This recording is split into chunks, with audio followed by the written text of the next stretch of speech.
Much for coming on the programme.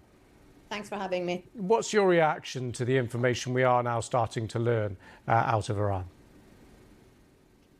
Well, as your reporter also suggested, internet is still very limited. So we're still seeing a trickling of information and images that is very consistent with sort of that image that has been painted of a horrific and unprecedented crackdown on those mass protests. Iran has seen mass protests time and again with different sparks, political, economic. This time it was an economic spark, but it sort of turned into essentially spread like wildfire across the country and brought millions out and met the deadliest crackdown. Thousands have been killed, many more thousands injured, many have been arrested.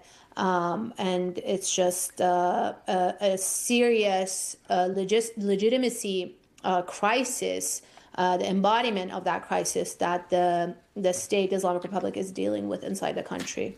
And it was these protests and the seeming violence used against protesters that was the backdrop for the Trump administration threatening the Iranian regime. We now see a bit of military maneuvers from the US. What's your assessment of it?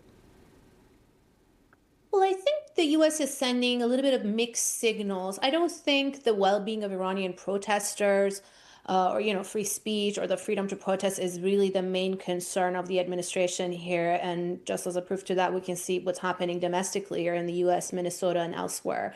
But I think essentially President Trump's signaling has been pretty consistent in that he wants a deal with Iran. He wants to pursue diplomacy and essentially have that grand bargain or big deal that he's been talking about since his first term and now the second term. It's just the problem from the Iranian side is that the terms of this deal or what's acceptable by the U.S. as a framework keeps changing. Initially, it was no nuclear weapons.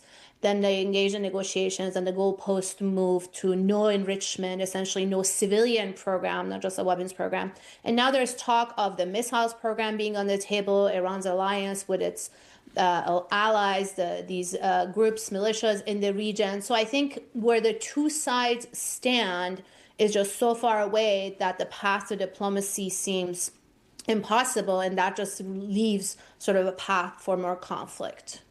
Neggar, Mortazavi, thank you very much for coming on the programme. Thanks for having me.